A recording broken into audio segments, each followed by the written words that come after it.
All right, the new head man here at South Dakota State in men's basketball, Bryan Petersen, taking a little time with us. Bryan, just a couple months into this thing now. I know it's been a whirlwind, certainly, because you don't have any time to rest, right? You got to get right after, retention with the guys that were here, but obviously bringing in that next group. And what's that all been like for you over these last several weeks? Yeah, it's been a whirlwind, like you said, but it's been very exciting. Obviously, number one, just being able to stay here at South Dakota State and live in Brookings. It's been a fantastic place for me and my family and my wife Renee to live here and stay here and be a part of this great university. And so just that has been very awesome and rewarding for us. But then, getting to work with the job, and the retention was the number one thing for us. And then getting into the portal and finding the right fit, because at the end of the day, we obviously need to bring in some talent. We need to bring in some new guys.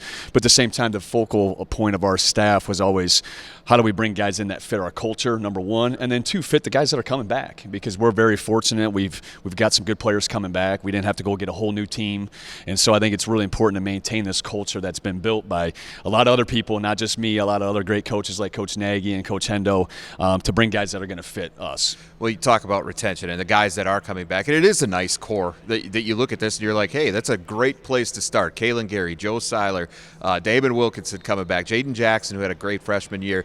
Guy I want to focus on a little bit is just Matthew Morris. And the season that he had a year ago, obviously a lot was made about what he did to his body to improve himself, and it really showed on the floor. Certainly his best year as a collegiate athlete.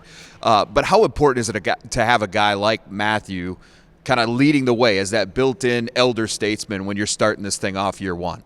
Oh, it's extremely important, and I'm really proud. Our whole staff was so excited and proud of what Matt did last offseason, and he dedicated himself in a lot of ways, and we always talk about that with athletes, like your process and what you're going to do in the offseason to better yourself. And Matt, honestly, he was one of the most dedicated athletes I've ever been around when it came to changing his body, like you mentioned, and really working on his game, being very intentional on what he needed to do to get better and have the best possible junior year he could have. And so super excited to have him back, obviously, in the fold with us and being one of our leaders. And he's just a great human. He's an unbelievable teammate. He's always been a great teammate since he's been here. But again, with the transformation in his body and the success he had on the court, I think just hopefully is going to propel him in to have a heck of a senior year. And it would make me nothing happier for me as, he goes out on a really high note, and us winning a lot of games and him having a great senior year, because he deserves it. As far as the pieces that you brought in around a guy like Matt, what was the plan there? What were you going for? What were you hoping for? And how close did it end up being to fitting that plan? Well, we lost, a couple good players. Obviously, we lost some guards, we lost some front court players. So we need to get a little bit of mixture of both, and we need to add a little bit of athleticism as well, too. And we didn't want to just go out and get just a bunch of older guys transfers, because I think there is a good mix of we want to have some young guys in our program. So we do have a couple freshmen coming in. Obviously, Davis Kern, who was already committed to us, stayed with his commitment. Jaden Rogers will be a freshman. Trey Buchanan will be a freshman. Then we got a couple older guys with Caleb Dozell and Luke Hurdle. So we kind of wanted to have a mixture of a blend, and so that worked out kind of what we wanted to do as a staff.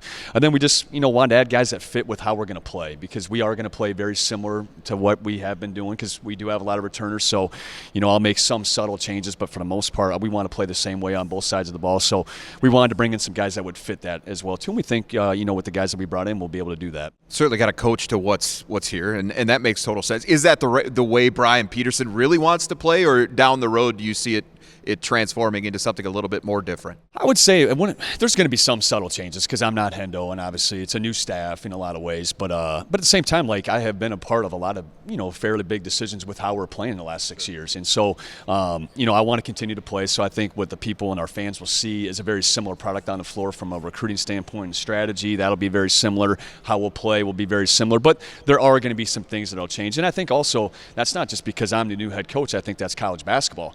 I'm a big personnel guy, play to your players' strengths, and that kind of goes back to my junior college days at Kirkwood, where every year you're going to kind of have a new team.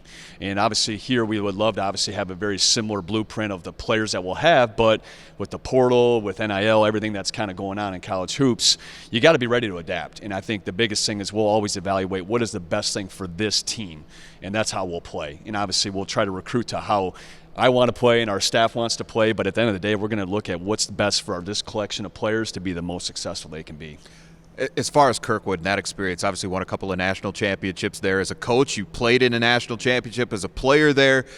Very valuable experience, certainly in helping mold you become the coach that you are today. But how does that, do you feel, translate into being a head coach now here at South Dakota State? Yeah, I mean, 6 years of being the guy that has to make the final decision, I think, is a huge thing. And and in my first 2 months here, I've kind of I've reminded myself where you used to be able to go into Hendo's office and say, hey, this is what I would do, and then all right, you figure it out. Let me know what you think. Now obviously, no, I got to make the final decision with my staff, obviously with their input. But that experience, I think, is going to definitely, hopefully, I'll lean on quite a bit. I've already reflected on a lot of things that I had to make big decisions on when I was back at Kirkwood for 6 years as a head coach, and then obviously playing a little bit there too. But what's great about Kirkwood and South Dakota State, there's a ton of similarities when it comes to expectation, going after a championship every single year, but then also the support from the university, top down, president, AD, everybody.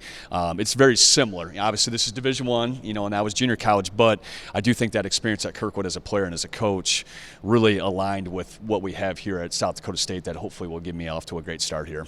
Yeah, the good news is the wait's almost over. You're about to get to work here. Yeah. Summer workout's going to get going before too long here. And then, of course, before we know it, we're going to be talking hoops in October. So good luck to you. Excited to see where things go. And I know a lot of SDSU fans are excited to see this next chapter start to unfold here. We'll have a great 8 weeks. We've got a lot of work to do, a lot of new guys on staff but it's super excited about a group that we put together. And it'll be a lot of fun this summer, but we definitely will be getting after it and getting better.